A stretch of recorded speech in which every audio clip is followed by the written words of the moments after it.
Alright everybody, welcome on back to the channel, and in today's video we got a special one for you guys because the return of the Olympia shotgun is finally back in Black Ops Zombies. You guys can unlock this thing completely for free through the Beavis and Butthead event that's going on right now. Unfortunately, this weapon is the final reward, so it might take you a little bit to grind through the event. I do think that this shotgun is well worth it, and it's actually really fun to use. Surprisingly enough, they didn't end up putting this weapon in the shotgun category, they put it in the special weapons category. From a Warzone and multiplayer perspective side of things, I can see how this kind of makes sense. That way you can have yourself a shotgun without having to run, I do believe, overkill. I decided to jump into a match of Citadel here, and this shotgun absolutely shreds, guys. The cool thing is this shotgun does get a special ability after its Pack-a-Punch where it's going to get Dragon's Breath automatically applied. I was noticing the fire rounds after I got it Pack-a-Punched and I was already rocking Deadwire. You're gonna have the double elemental damage, which is always cool. Now I do really wish it held more than 4 shots after Pack-a-Punching before you have to reload. It is gonna be the one downside to it that kind of does kill it for me just a little bit. One of those weapons where you almost do feel like you spend just as much time reloading it as you do shooting it, and that is a little bit of a problem for me. We did end up bringing it into the Guardian boss fight here, and we do have it legendary triple packed. If you got yourself a free fire gobblegum, this thing absolutely smacks. Would definitely go as far as to say this is probably one of the best guns in the game right now.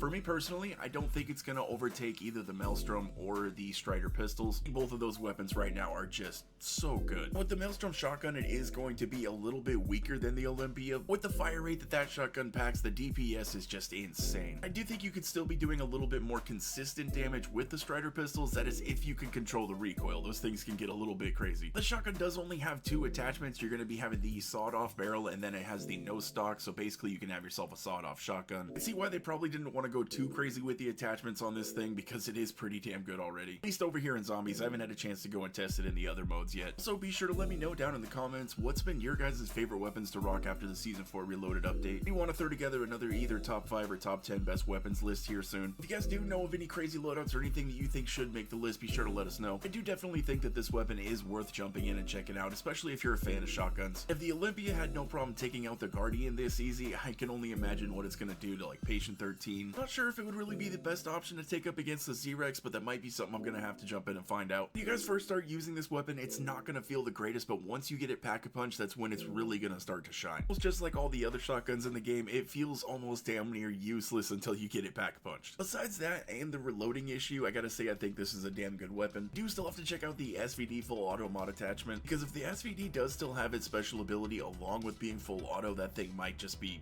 completely broken. Also, I do have an update from yesterday's video. I did end up finally getting the rewards from the Abomination challenge. What I did in order to get these things, and I don't know if it's gonna work for you guys because I did have to do this a few different times, ended up luring the Abomination down to the comic book shop where I ended up using the Etherella trap to drain most of his health, and then I ended up finishing him off with a mutant injection. Exfilled at around round 20 something, and I ended up getting the rewards. I'm not really too sure what's going on with this mode and with the challenge and getting this stuff. I think it might just be a little bit glitchy because it did take me a few times to get these. There has been several different theories that people are saying, like if you use the Etherella trap then it won't work. If you use certain kill streaks it won't work. Ended up hearing that you had to use only strictly guns. I tried it that way, still didn't get the calling card. Then on a random try when I ended up using the Etherella trap to damage most of his health and then used a mutant injection at the end, Exfilled got the rewards. Really wasn't doing anything different from my prior attempts. It really just does kind of lead me to believe that this is just kind of glitchy and bugged right now. Maybe they do want you to do it a specific way and they're just not telling us. Maybe you do have to exfil after round 20 or something like that. I'm not 100% sure. Let me know what you guys think's going on. That's gonna be about it for now, guys. Let me know what you think about this shotgun. If you guys enjoyed the video, do me a huge favor, drop a like on it, subscribe to the channel if anybody is new. Hope you guys have a wonderful rest of your day, and I will catch you in the next one. My juicy is sacred.